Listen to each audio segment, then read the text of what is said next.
Good evening. Good evening. Kaleshwaram commission కేసీఆర్కు, హరీష్ రావుకే కాదు మీకు కూడా నోటీసులు ఇచ్చింది. ఏంది అంటే కాళేశ్వరం నిజంగా ఆ ప్రాజెక్టులో అవినీతి జరిగిందా? ఈ నోటీసులు ఈటెల రాజేందర్కి ఎందుకు ఇచ్చారంటే ఏం చెప్తారు మీరు? 2014 నుంచి 2019 వరకు నేను ఆర్థిక మంత్రిగా ఉన్నాను. ఆర్థిక మంత్రిగా అన్ని డిపార్ట్మెంట్కి సంబంధించినటువంటి ఎక్స్పెండిచర్స్ అన్నీ లేదా ఆదాయాలు ఆర్థిక మంత్రిగా నేను చూసే బాధ్యత ఉంటుంది. నేను ఒకసారి బడ్జెట్ పెట్టిన తర్వాత ఇరిగేషన్ శాఖకు ఈ బడ్జెట్లో ఒక 15,000 కోట్లు పెట్టిందని చెప్పిన తర్వాత నా బాధ్యత ఆ 15,000 కోట్ల రూపాయలు రిలీజ్ చేయడమే నా బాధ్యత ఉంటుంది తప్ప దాని డిజైన్స్ కావచ్చు, దాని ఎగ్జిక్యూషన్ కావచ్చు, దాని ఇవన్నీ కూడా వాళ్ళు చూసుంటుంది. నా చేతిలో ఉండేటువంటి ఆస్కారం లేదు. రెండవది మీకు తెలుసు, ఇవాటి ప్రభుత్వం లెక్క ఆనాడు 2014 నుంచి వెళ్ళి 2019 వరకు ఈ ఫైనాన్స్ డిపార్ట్మెంట్కి పోతే కాంట్రాక్టర్లో లేదా ఇతరుల్లో ఏదైనా కమిషన్లు ఇచ్చి డబ్బులు తీసుకుపోయే సిస్టమ్ కూడా లేదు. ఇంకా ఏంటంటే ఈ ప్రాజెక్టులు శీఘ్రగతిన కంప్లీట్ కావాలని చెప్పి ఈవెన్ మొత్తమే ఇరిగేషన్ శాఖనే దాదాపు ఈ అలొకేటెడ్ బడ్జెట్ వాళ్ళే చేసుకొని ఎవరికి పే చేయాలి, ఎట్లా పే చేసుకోవాలనేది ఆ డిపార్ట్మెంట్ చేసింది. అంత వేగంగా పనిచేస్తేనే ఆ ప్రాజెక్టు 3-4 ఏళ్ళలో కంప్లీట్ అయ్యేది తప్ప వీళ్ళు అనుకున్నట్టుగా ఏదో ఆర్థిక మంత్రిత్వ శాఖకి ఇది ఉంది అది ఉందనే పిచ్చి మాటలు. అంటే బిజినెస్ రూల్స్ తెలిసిన వాళ్ళు కానీ, ఇవాళ రాజకీయ పరిజ్ఞానం ఉన్నవాళ్ళు కానీ, మంత్రులుగా పనిచేసిన వాళ్లకు అర్థమవుతుంది. ఇంతెందుకండి, ఇప్పుడు నేను ఉన్నాను ఇక్కడ, నాతో పాటు పనిచేసినటువంటి కడియం శ్రీహరి గారు ఉన్నారు, వాళ్ళ పార్టీలో ఉన్నారు. తుమ్మల నాగేశ్వరరావు గారు ఉన్నారు, వాళ్ళ పార్టీలే. జూపల్లి కృష్ణారావు గారు ఉన్నారు. ఇవాళ అప్పటి పొంగులేటి శ్రీనివాసరెడ్డి గారు ఎంపీగా ఉన్నారు, ఆయన కాంట్రాక్టర్ కూడా ఉన్నారు. వాళ్ళు తెలుసు కదా ఎట్లా నడుస్తుంది. కేసీఆర్ గారి ప్రభుత్వంలో ఎట్లా నడుస్తుంది అనేది మొత్తం తెలిసిన తర్వాత వాళ్ళకు చర్చించుకొని ఉండాల్సింది. అక్కడ మంత్రుల యొక్క కర్తవ్యాలు, ముఖ్యమంత్రి ఆదేశాలు ఎట్లా చర్చించుకుంటే దీనికి ఆన్సర్ ఉంటుంది. దీనికి ఆర్థిక శాఖ మంత్రిగా నాకు నోటీసు పంపించే అక్కర ఉందా లేదని వాళ్ళే చెప్తుండే. అంటే ఎందుకు పంపారు మరి? మీకు అక్కర్లేదు, ఎందుకు పంపారు? పంపించారు. ఇప్పుడు జనరల్గా భారతీయ జనతా పార్టీగా మా పార్టీ చట్టాన్ని బాగా గౌరవిస్తుంది, సిస్టమ్ ప్రకారం నడవాలని కోరుకుంటుంది, చట్టం ఉన్న వాళ్ళ చుట్టం కావద్దని కూడా కోరుకుంటుంది. కాబట్టి న్యాచురల్గా సరే ఇచ్చిండ్రు, ఎందుకు ఇచ్చిండ్రో వాళ్ళ ఉద్దేశం ఏందో నాకు తెలియదు. హాజరైతా అని చెప్పి తప్పకుండా నోటీసుల్లో ఏమి ఇచ్చారు, ఎప్పుడు రమ్మన్నారు, ఏమి ఇచ్చారు? 6వ తారీఖు రమ్మని చెప్పిండ్రు. ఏముంటుంది దాంట్లో, మీరు ఆర్థిక మంత్రిగా అప్పుడు ఉన్నారు కదా, అడుగుతారు కావచ్చు, దానికి తప్పకుండా సమాధానం చెప్తాను. అటెండ్ అవుతున్నారు? తప్పకుండా అటెండ్ అవుతా. మీ విషయం పక్కన పెడుతుంది. నిజానికి కాళేశ్వరం ప్రాజెక్టును చాలా గొప్పగా బీఆర్ఎస్, మీరు అక్కడ ఉన్నప్పుడు మీరు కూడా చెప్పారు గొప్పగానే, అట్లా చెప్పుకున్నారు. కాబట్టి అందులో నిజంగా అవినీతి జరిగిందా జరగలేదా? అసలు మీరు ఆర్థిక మంత్రిగా ఉన్నారు, సరే అలా డైరెక్ట్ ఇన్వాల్వ్మెంట్ లేకపోయినా అవినీతి జరిగిందంటారా కాళేశ్వరం? అంటే ఇక్కడ ఇష్యూ, వీళ్ళు ఈ కాళేశ్వరం ప్రాజెక్ట్ సంబంధించి ఏ కమిషన్ అయితే వేసిండ్రో అవినీతి మీద వేసిండ్రా, టెక్నికల్గా ఇది విఫలమైంది కాబట్టి, ఇది కుంగిపోయింది కాబట్టి దాని మీద వేసిండ్రా, వాళ్ళు తేల్చుకోవాలి ఫస్ట్. జనరల్గా ప్రాజెక్టులు మొదలుపెట్టింది తెలంగాణ ఉద్యమ ట్యాగ్లైన్ నీళ్లు, నిధులు, నియామకాలు.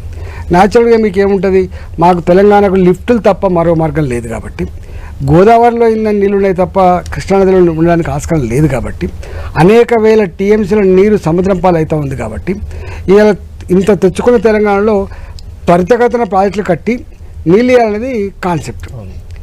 దానికి తమ్మిడి గట్టి దగ్గర కడితే పర్మిషన్లు వస్తుండనా, అక్కడ ఉన్నటువంటి ఎన్విరాన్మెంటల్ పరిస్థితి ఏంది, అక్కడున్న ఏంటి పులులు, పర్యావరణం, ఇలాంటి అన్ని వన్యప్రాణులు, ఇవన్నీ ఏదో ఇష్యూస్ ఉన్నాయని చెప్పిండ్రు. మహారాష్ట్ర ప్రభుత్వం అప్పుడు కట్టడానికి వీల్లేదని చెప్పినట్టుగా, అక్కడ అనుమతులు రావడానికి కూడా కష్టం అవుతున్నట్టుగా ఆనాడు చర్చ ఉండే. సరే అవన్నీ ఆ ఇరిగేషన్ శాఖ దానికి సంబంధించిన విషయం. లాస్ట్కి తమ్మిడి గట్టి దగ్గర కాకుండా ఇక్కడ కట్టే ప్రయత్నం చేసినాం. ఆ సిస్టమ్ అంతా కూడా నిన్న కూడా నేను చూసిన ఆలోచన గొప్పదే. తెలంగాణకు నిజంగా ఇది తప్ప వేరే మార్గం లేదని చెప్పడం ఏదైతే ఉందో న్యాయబద్ధమైన తప్ప, ఇది ప్రాజెక్టు కట్టడమే కమిషన్ల కోసం కట్టేటువంటి మా ఆలోచన ఏతుందో అది తప్పు. అట్లాంటి చిన్నగా మాట్లాడే ప్రయత్నం చేయొద్దని చెప్పి నేను విజ్ఞప్తి చేస్తాను. నువ్వు కమిషన్ వేసినావు, నిజంగానే ఇప్పుడు ఆ ప్రాజెక్టు కాంట్రాక్టర్ ఎవరైతున్నారో అవన్నీ నీ చేతుల్లో కదా. ఇప్పుడు గవర్నమెంట్ రేవంత్ రెడ్డి గారి సర్కారు చేతికి అవన్నీ వచ్చి ఉంటాయి కదా. స్టడీ చేయి. దీని డెప్త్ ఎంత తవ్విండ్రు, దీనికి వేసిన కాంక్రీట్ ఎంత, దీనికి సాయిల్ ఏంది, కడితే కన్స్ట్రక్షన్ కాస్ట్ ఎంత అయి ఉంటుంది, అవన్నీ తీసి దాని మీద బయటపెట్టు దమ్ముంటే. కానీ కమిషన్ల కోసమే ప్రాజెక్ట్ కట్టినటువంటి మాట అవుతుందో అది మంచిది కాదు. ఇది నువ్వు కూడా కడతావు, కమిషన్ల కోసం కడతావు. రాష్ట్ర ప్రభుత్వం ఉన్న అభివృద్ధి కోసం కొన్ని పనులు చేయాల్సిందే, తప్పదు కదా. ఈ రోడ్ వేసింది కమిషన్ల కోసం, ఆ బ్రిడ్జ్ కట్టింది కమిషన్ కోసం, ఈ ఇరిగేషన్ ప్రాజెక్ట్ కట్టింది కమిషన్ కోసం అంటే ఇక అంతకంటే వెరీ బాగు ఆర్గ్యుమెంట్ ఏముంటుందండి? నీ చేతులు గవర్నమెంట్ ఉన్నది, నీ చేతులు ఇప్పుడు ఇంజనీర్లు ఉన్నారు, నీ చేతులు అప్పుడు ఫైనాన్స్ మంత్రిగా పనిచేసిన వాళ్ళు ఇప్పుడు నీ దగ్గర పనిచేస్తున్నారు, అప్పటి ఇరిగేషన్లో పనిచేసిన వాళ్ళు నీ దగ్గర పనిచేస్తున్నారు.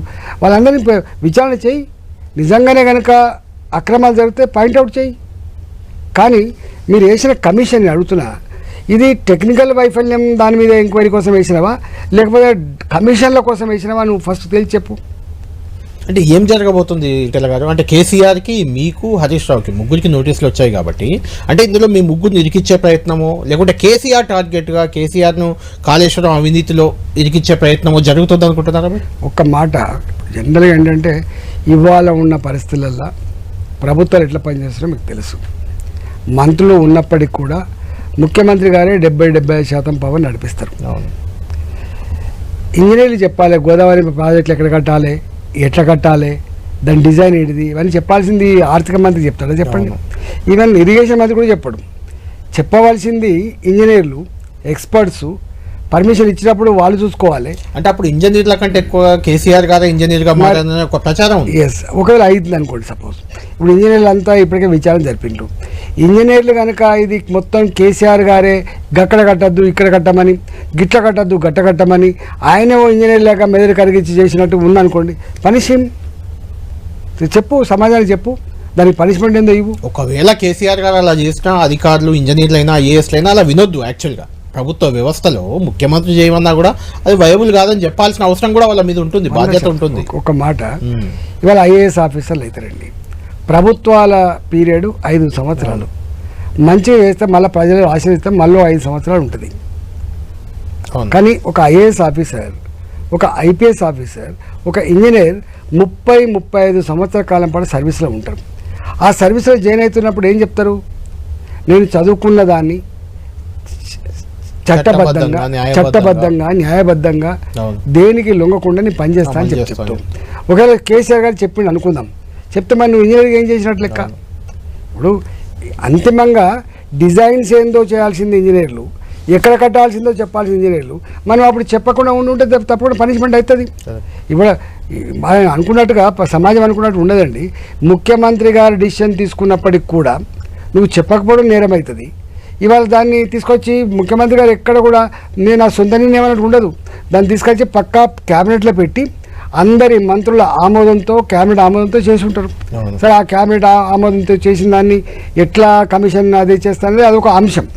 కానీ ప్రతి అంశం నాకు తెలిసి ఇరిగేషన్లో ఉన్న ప్రతి నిర్ణయం కానీ, ప్రతి మాడిఫికేషన్ కానీ, ప్రతి శాంక్షన్ కానీ అన్ని క్యాబినెట్ ఆమోదంతో చేసినవి తప్ప ముఖ్యమంత్రి గారే చేసి ఉండొచ్చు కాక, ముఖ్యమంత్రి గారే చెప్పుండొచ్చు కాక, కానీ క్యాబినెట్ ఆమోదం లేకుండా మాత్రం క్యాబినెట్ లో సగం మంది ఇప్పుడు బయటే ఉన్నారు, బీఆర్ఎస్ లో లేరు. వాళ్ళకు కూడా తెలుసు ప్రతి చిన్న అంశాన్ని కూడా క్యాబినెట్ పెట్టకుండా లేదు.